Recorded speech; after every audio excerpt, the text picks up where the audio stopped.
Hi there, my name's Austin. I'm the developer for FreeRoam, and I wanted to do a quick walkthrough of the trip planning feature of the app. So you'll see we're on the trips page right now, and there's a big button at the top to create a trip. So we'll tap on that.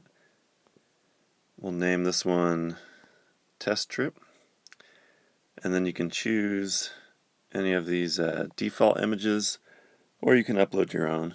But for this, we'll choose that one and hit Create. So now we've got our trip made. Let's go ahead and add our first stop. So we'll hit this plus button at the bottom right, and it brings up what you're used to seeing on the main map. Which you've got your filters up top, you've got the map with all the campsites. We currently have the price filter on to show just free campsites, so anything with a max price of 0, but you can add whatever filter you want. For our first stop, we'll just pick Portland and say that that's our home. So we just tapped on a coordinate in Portland, and we can hit Add to Trip, and then we'll rename this from the coordinates to home. And you can set the arrival and departure dates, some notes, as well as pictures if you're adding past places to your trip, or if you want to edit it later to add photos. But we'll leave those blank for now. And we'll hit the check mark at the top right to add it, and you'll see it's added it to the trip, the circle with the 1 in it. And if we zoom out, we'll see this this green little donut thing. So this is just a visual indicator of how far certain spots are. So if you want to just drive a certain amount of miles per day, you can set a minimum and maximum, and it'll show you with the donut roughly how far that is. And if you tap on the settings icon at the top right, you can adjust that. So let's say we only want to drive between 100 and 150 miles per day. And then also on the settings page, you'll see rig height. This is for the routing system. If you put in the height of your rig, it will route you around low clearances that are lower than that. So if you adjust it to, say, 12 feet, it'll avoid any tunnels or bridges that are lower than 12 feet when it comes up with the route. I'll hit the check mark to save, and you'll see our donut is now smaller. So we will add our second stop. We'll pick somewhere near Bend, so we'll tap on this one. You can see towards the bottom left, it shows that this is close to 200 miles away from the last stop, and about 267 minutes away. So like 4 hours, a little over 4 hours. And if we tap on that, we can get more information about the campground.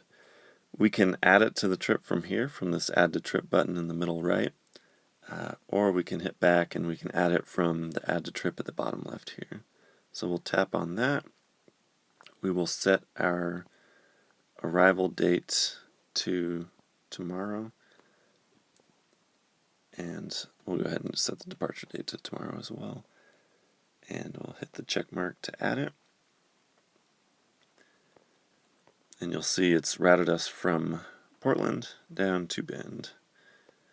And then we'll go ahead and add one more. So we'll pick this one near Crater Lake down here. Add to trip.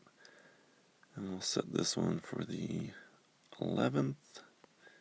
And then hit the check mark to add it. So that's how you add destinations. I think that's most of what you can do in here. So we'll X out to the trip itinerary, and you'll see it's put in the spots that we've added. If we go swipe over to the map, it'll show our route.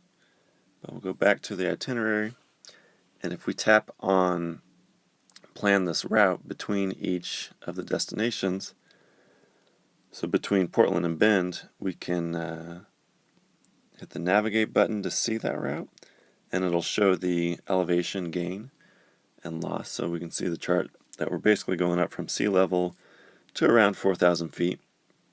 And then if we hit the open in Google Maps button, that'll open it up in in Google Maps so that you can route it. And we'll X out of that. The other nifty thing is this add stop button. So if we tap on that, we can add stops along that drive between Portland and Bend. So if we want to find, a good gas station to stop at, we can tap on one of these gas stations. It'll show how far it was from the last stop, and it'll show how much of a detour off the main route it is. So this one is right along the highway, so it's just a 1-minute detour. But if we tap this one over here, it's a little further away, so it's going to add 6 minutes to the trip. But we'll tap on this one to get a little bit more info about it. And it'll also show the satellite view of it, so you can see if it'd be something that'd be easy to get in with your rig if you've got a fifth wheel, a travel trailer, or a motorhome. We'll back out of that, and we'll go ahead and add this one to our route, and it'll adjust the route accordingly, and it'll show that this one's added by having that black dot below it. So we'll zoom out, and you'll see that it's not just showing gas stations. It's got gas stations, it's got low clearances, it has dump stations, all sorts of things. But we'll go ahead and add another gas station. So we'll tap on this one, add that to the route, and we've got that route planned.